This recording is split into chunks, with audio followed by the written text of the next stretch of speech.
In western Kenya, 3 kilometers out of the Kakamega town, on a ridge that overlooks the Kisumu-Kakamega highway, stands the Crying Stone of Ilesi, known in the local tongue as Ikhongo Murwi. It is about 40 meters tall, a large boulder balanced on a column of rock with water flowing from a groove in the center.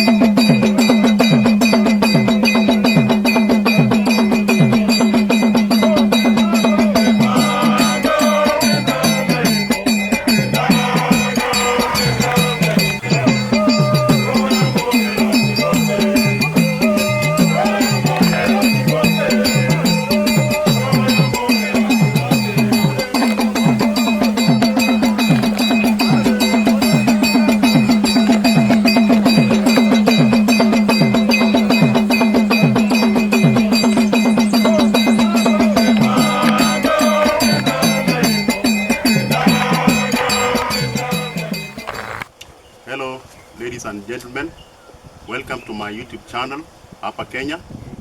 I'm Callistus. We are here at Kakamega Kisumu Road.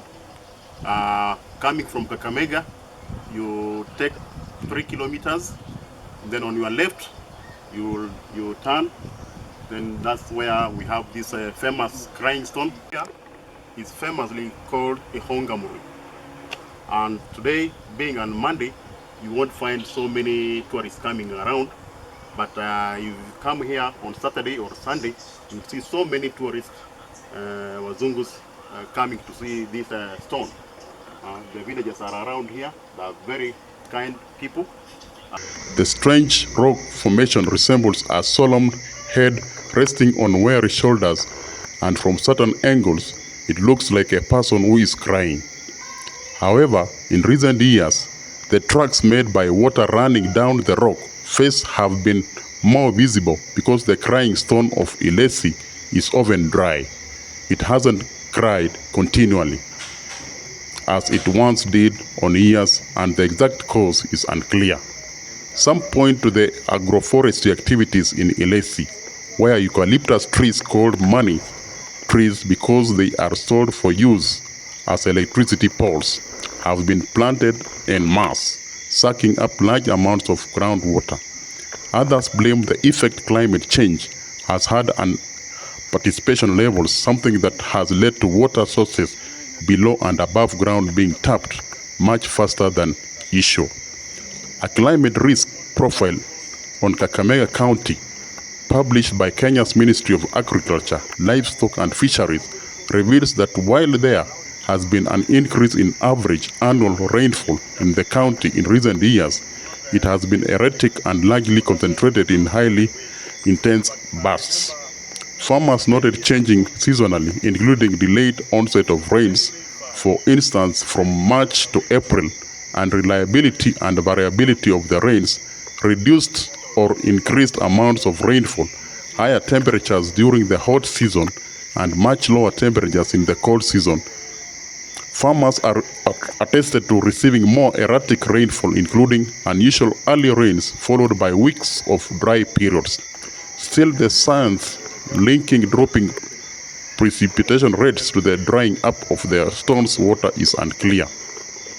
Samuel Ayeko, a water resources management authority official in Kakamega, said when water flowed down the stone, it meant that it was going to rain.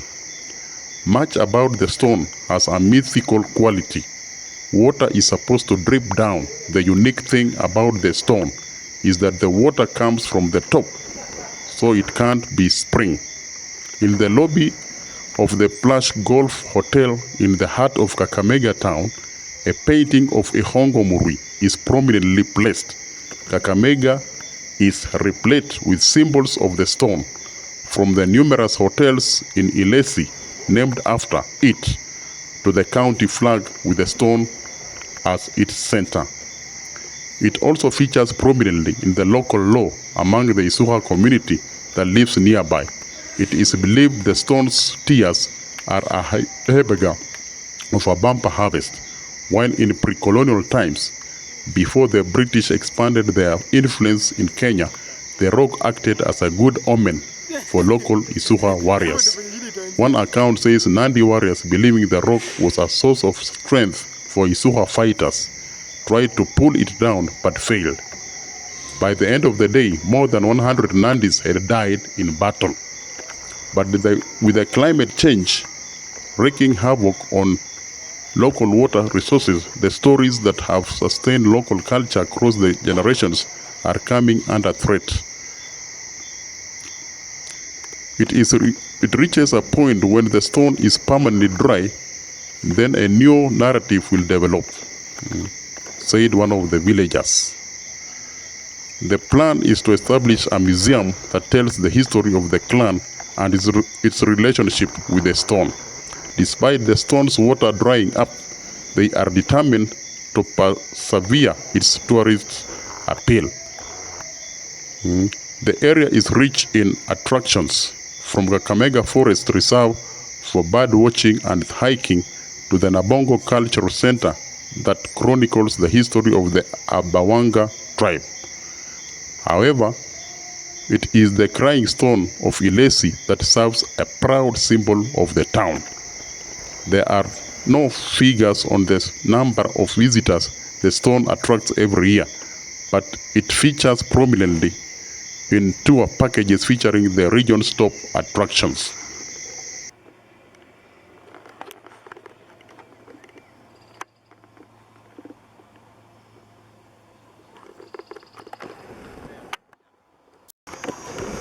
Naishi hapa Crying Stone. Tuliambiwa na watu wa community hii jiwe inaitwa Ikhongo Murwi. Ikhongo Murwi kwa Kiluhya inaitwa Ikhongo Murwi, yani kichwa na mwili. Tukaambiwa kitambo hili jiwe lilikuwa linalia, lakini lilifika mahali likakauka. Kwa sababu gani? Miti silikuwa mingi, maji kakungua, ikakuwa jiwe limerudi limekauka. Sasa tukaanda na hiyo, tukaambiwa ukiona hii jiwe linalia, tuna wakati anafikirianga pipi ameenda hapo huko ng'ambo, pipi huko kwenye mnaangalia huko ameacha watoto, wakati watoto wanasumbua wakilia. Sasa Kristo ndio sasa anaanza kutoa machozi, na hiyo machozi si machozi, ni maji. Tuna kijana alipandia huko nyuma, wakati alipanda hadi paka huko juu akapata shimo iko huko, na hii shimo iko na maji. Ndio maana nimemwambia kwa saa hizi mmekuja mmepata jiwe limekauka kwa sababu maji imepungua. Tuna miti fulani hapa zinakunywa sana maji. Kanda na hii hata ndege sikipandia huko juu zinaweza chezea na hii maji inaanza kutoka.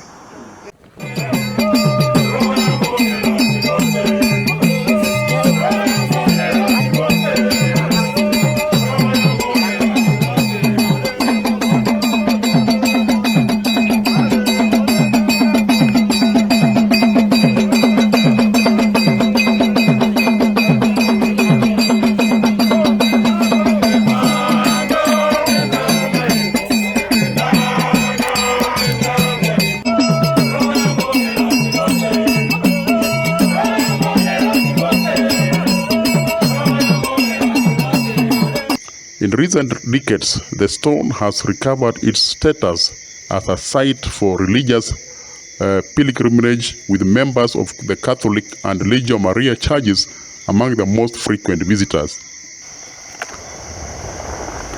But the longer the stone stays dry, the higher the chance that the old beliefs may fall away, leaving the local landmark devoid of stories that have enhanced the town's status for generations.